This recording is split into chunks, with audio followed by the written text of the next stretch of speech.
Trying that again with my mic plugged in. Hey Bookish Babes, and welcome to my book nook. We are monsters. We give and we take. Those that are new around here, the name's Rainy. I read all types of books, primarily fantasy romance, so if you're interested in that, please like and subscribe to my channel down below. Today's video, we're doing the one with my January wrap-up / tier ranking, where I tier rank all of the books that I read in the month because I think it is a lot more fun that way, and that is just the way that I'm doing wrap-ups from here on out. Okay. Now, we are going to talk about January stats first because I'm a stats girly at heart. I do love getting to see all of this data that I track throughout the time, but if you're not interested in that, I will have a timestamp down below where you can skip that and get to the good stuff, which is the tier ranking part. But with that being said, let's not waste any more time. Let's talk some stats. Let's do a disclaimer with stats. You're going to see stats like say something different than what I'm saying because my tracker counts DNFs as read and I can't remember how to undo that. So if it says 15, it's because like I read 15 books, but not really because I DNF'd 3. So just go with that. Okay, so I read a total of 12 books for a total of 4,579 pages with a total of 51.18 hours. My average rating was a 3.9, so not too bad. I acquired 21 books. That is better than last January where it was 33. We're making progress. I borrowed 1 library book. I had 0 rereads. I DNF'd 3 books, and that is a big deal for me because I don't just DNF books willy-nilly. I started 7 series, and I had 6 diverse reads. I'm very proud of that, and we're going to talk about how I decided to fix that for this year, okay? Then when we get to ratings, I had 1 2-star, 1 2.5 star, 2 3 stars, 2 3.5 stars, 1 4.5 star, and 5 5 stars. I'm telling you, it was a beginning of January, but the end came out really strong. For genres, we read 2 horror, 1 paranormal, 5 romantasy, 3 romance, and 1 thriller. So I was slowly re-entering into my horror and thriller era, and I'm happy that I'm reintroducing those things back into my life. For diversity, I had 6 diverse reads, 4 had LGBTQ plus rep, 2 were from own voices, so the percent diverse was 40%. I'm very happy with that considering there were some months last year that I didn't have any, and what I did this year was on my spreadsheet, I highlighted every book on my unread TBR that was by a person of color author so that I could do a better job prioritizing those over the months and adding those to my TBR, and that has really been the biggest thing that has helped. So I'm really trying to diversify my reads. The format was all 12 novels. The source was 1 ebook, 3 physical, and 8 mixture. We do know I love a good immersion reading moment. My audience was 12 adult.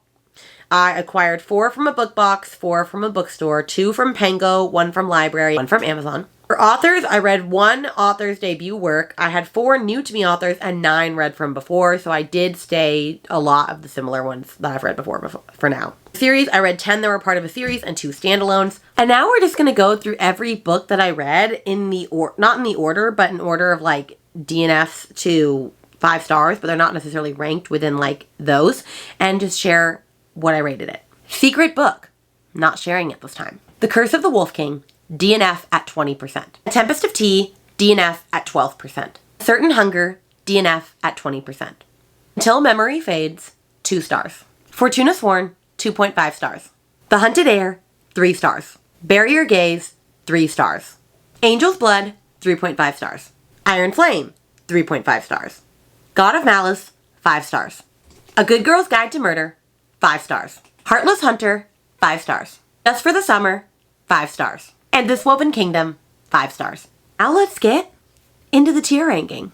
Okay, friends, we're going to go through the categories just really quick because we've done this at this point for like almost a year, so I don't think I need to spend forever on it. However, we are still going to talk about it. So we have He's Her Lobster, which is, remember, these are all friends themed, which is like, he's her person, these are my books, these are my God-given, like God tier, these are my creme de la creme, right?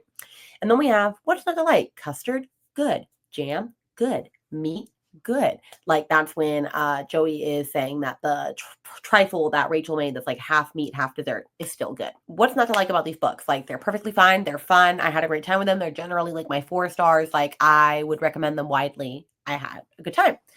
Then we have Smelly Cat, what are they feeding you? And you know, it's just like that sick cat that like you want to love, but like it has its problems. So it's like you liked this book, you probably gave it like 3.5 stars, but like there's something wrong with it enough that it didn't go higher than that. Then we have I Wish I Could, but I Don't Want to. These are books that I wish I could like more, but honestly I don't want to because they're not good and I just don't like them. And then we have the iconic Oh My God. And these are books that should go in the garbage, okay? In the garbage. These are not quality books, okay? Okay. Now, I do have my DNFs on here as well. And some of them will probably go in, oh my God, but like there's different levels of DNFs. Like, you know.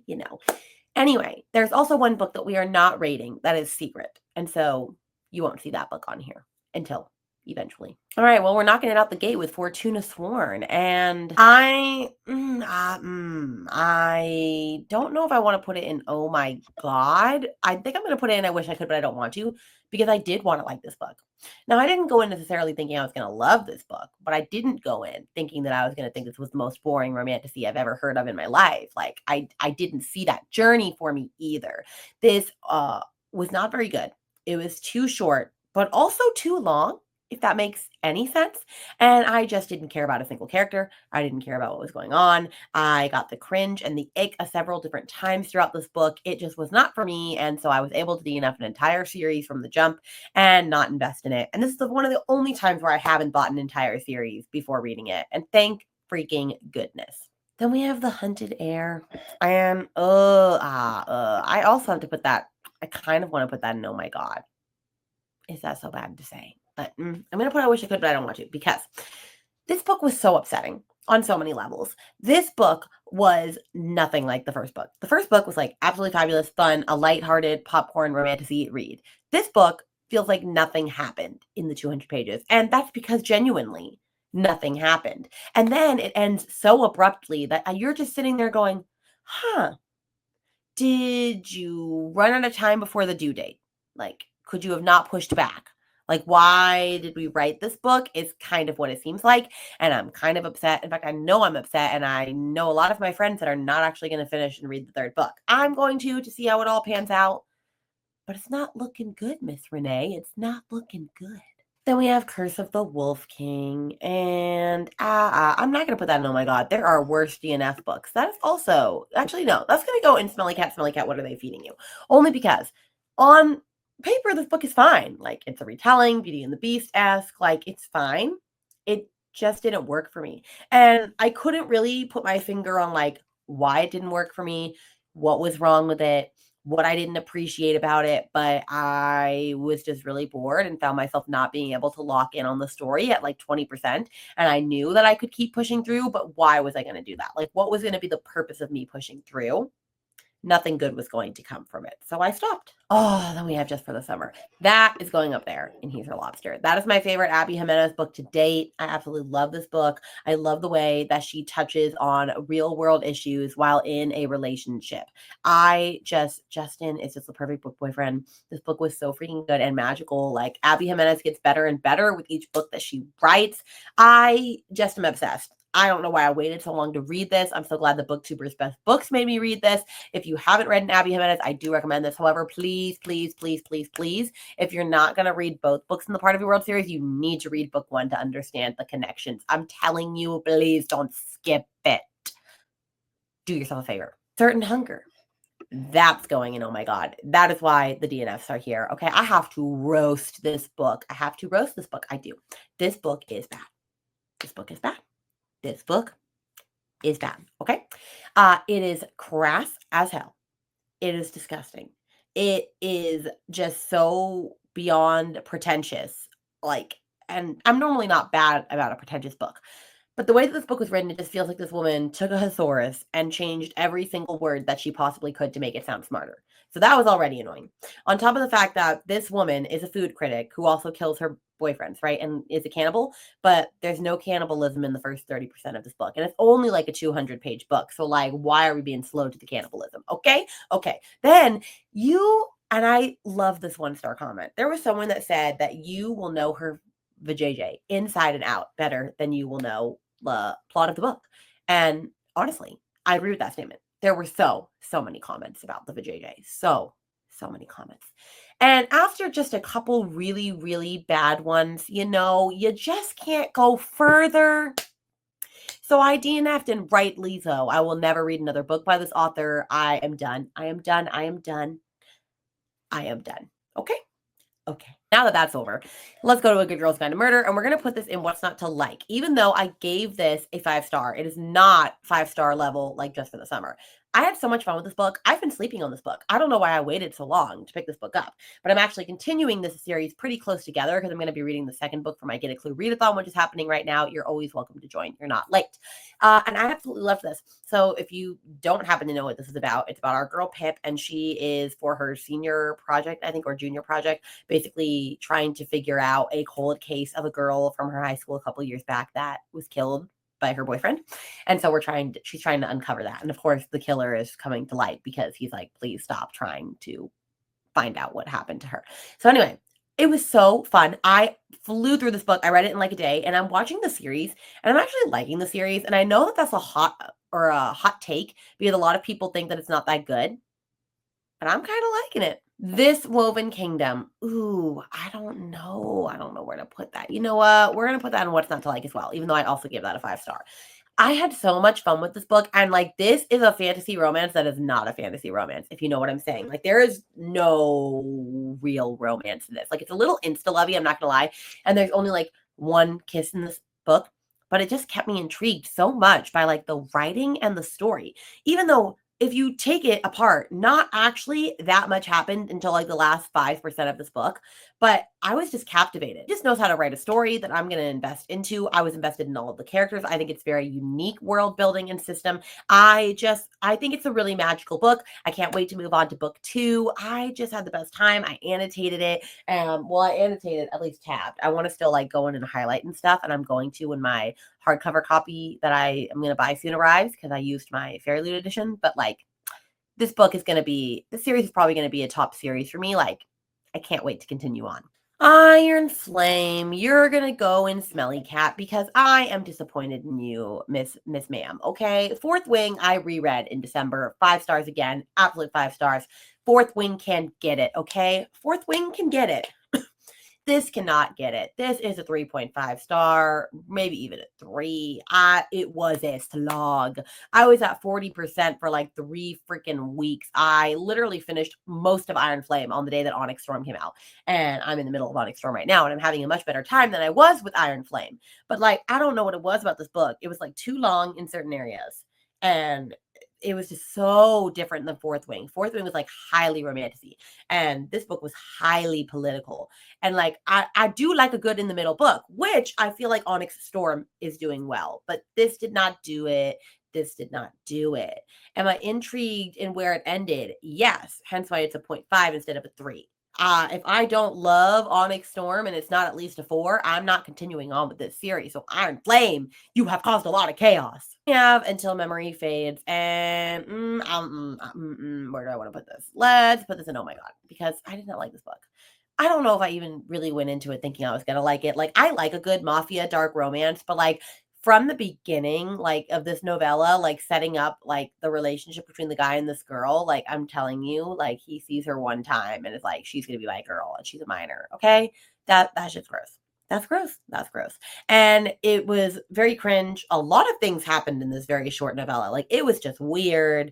I did not want any part of it. I'm not sad that I got rid of my special editions of this whole series. I hope somebody else enjoys them way more than I ever will. Then we have Angel's Blood. And that's going to go to Smelly Cat because this is a paranormal fantasy romance that a lot of people are picking up and enjoying right now. And I liked it, but I don't really get the hype. I don't get why everybody's obsessed about this book. Like, it was fine. It was a 3.5 star. Like, it was fine. But it wasn't like, oh my gosh. Like, I liked it. Will I continue on? Yes, because I do own a bunch of the books because I got a lot of them at this thrift store for like 50 cents. But like, it's not a book that I'm going to scream about to the rooftops. Like, it's a cute little vampire hunter fantasy romance. And I do see a lot of Crescent City resemblances in it, which Crescent City apparently was heavily inspired by this book. And I can totally see that. But I liked Crescent City more. I don't know, guys. I don't know. Then we have A Tempest of Tea. I'm going to put that in. I wish I could, but I don't want to. This is the other book that I DNF'd. And I wanted to like this book. I did, but I don't know. I think the writing just didn't work for me in this. Like, I just could not get on board with how it was written. And after like 40 pages, I was like, okay, girly pop, you cannot convince yourself to keep going when you're really not liking it that much. You just can't do it. You just can't do it. You just can't do it. So alas, I didn't. God of Malice. Ooh, that's going in He's Her Lobster. I ate this shit up. I am a girly pop that is for a psychopathic man like Killian, okay? This book is dark. This book has some triggers. This book has things that a lot of people are not going to like, including my friends in this one chat that I just kept telling them the crazy unhinged shit that was happening. And they were just like, I'm so glad you're loving this, but also this book is freaking wild. And it is, okay? It's not for the faint of heart. It's not for everyone. It's not even for most people, but it is for me. And I cannot wait to read the rest of the series. I've already bought books 2 and 3, okay? Killian is a bad mamma jamma man, but he's my bad mamma jamma man. And that's all. That's all you need to know. Headless Hunter is also going to go into He's Her Lobster because I had the best time with this book. Like, I had held off of it because by the time that I was going to read it, the SMP protest was going on, and like I didn't want to read that book and like, you know, like publicly and support it. And then the protest went down, and then the new book Rebel Witch, which is on its way to me from Book of the Month, came out, which I'm hoping Fairy Loot does a matching edition set so that I can have a matching edition. But I read this in like a day. It was so fun. It was so sad. The ending, like, hello, painful, but I was just living my life. Now, is it anything, I guess, life-altering / new in Romantasy? No. But did I just have the best time with this witch hunter romance where they're both using each other in like a fake relationship to get what each other's secrets are? Yeah, I just ate it up. I really do love this. Then we have Barrier Gaze, and we're going to put this in Smelly Cat because I should have liked this book. On paper, it sounds great. And honestly, I don't feel like a lot happened in it. And like, I think it does an amazing job at commentary on queer horror and the way that queers are portrayed in social media and TV and all the things. I think it did a great job doing that. It had a great commentary on that. What I just didn't care for was the plot. I was kind of bored and I just didn't care. There was a scene with like a worm that is disgusting, and that'll be forever etched into my mind. But yeah, this just didn't do it for me, and I'm sad about it because I wanted to love it, and it was just fine. But this is my tier ranking for January. Take a picture of like the top 2 categories, maybe even the third one, just because they didn't work for me doesn't mean that they'll work for you. You can not have to worry about the ones on the bottom, but I had a good time. So overall, I had a pretty good reading month. I'm excited to see how Get a Clue treats me. I need to get caught up on Get a Clue in my own game. I'm behind, but what's to be new, okay? So let's let Big Rainy close out this list or close out this video. And that was my tier ranking, friends. I hope you had a good time. Honestly, I really, really loved a lot of the books in this. If you got to the end of this, let's put a bumblebee emoji because there is a bee on the side. Yeah, there looks like a bee or a bug of some sort on this Woven Kingdom, which I don't fully understand why still, even having read this. Maybe I forgot already. That's highly plausible. And let me know what your best book in January was. And I just want to do a quick shout out to all of my patrons and my Friends Theme Patreon community. You are the best. I love you very much. If you're interested in getting extra sprints and friends watch-alongs and exclusive content and all that sort of stuff, then you can find all the information for my Patreon underneath this video. If you're interested in joining Get a Clue Readathon, it's not too late. You can also find all the information underneath this video. And with that, my friends, make sure you follow me on all social media platforms at rainybluereads, and please subscribe and like to my channel. It'll really help me continue to grow. And with that, I will see you in a video very, very soon. Bye.